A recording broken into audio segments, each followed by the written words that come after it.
ஆதித்த கரிகாலனை அரசனாக இணை அரசனாக முடிசூட்டுறார். இங்கே தான் சிக்கல் வருது. இப்போ என்ன சிக்கல் வருதுன்னா, இப்போ 4 பசங்க இருந்தாங்கன்னு சொன்னோம். ராஜாதித்தன், கண்டராதித்தன், அரிஞ்சயன், உத்தமசீலி. இதில் கண்டராதித்தர் வந்து அரிஞ்சயனுக்கு மூத்தவர், அவரும் இணை அரசனாக இருந்தவர். அரிஞ்சயனும் இணையரசனாக இருந்தவர். இந்த 2 பேரும் இணையரசனாக இருந்தவங்க. இவங்க 2 பேருக்கும் பிள்ளைங்க இருக்குது. என்ன ஒன்று, அரிஞ்சய தம்பியோட பிள்ளை வந்து பெரியதாக இருக்கார், அண்ணனோட பையன் சின்ன வயசில் இருக்கிறார். இப்போது என்ன குழப்பம் வருதுன்னா,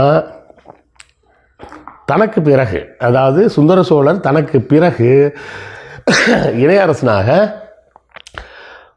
வயது மூப்புப்படி பார்த்தா மதுராந்தகனை தானே அறிவிக்கணும் அப்படின்னு கேள்வி வருது.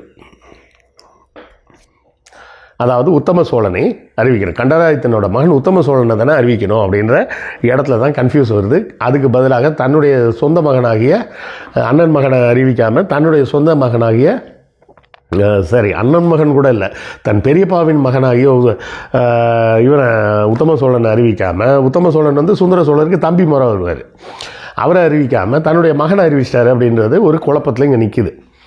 இந்த இடத்துல தான் வந்து ஆதித்த கரிகாலன் கொல்லப்படுகிறார் அப்படிங்கிறது வருது. அதை வச்சு கல்கி உருட்டுன்னு உருட்டியிருப்பார். எதுக்கு? 4 பார்ப்பனர்களை காப்பாற்றுறதுக்கு.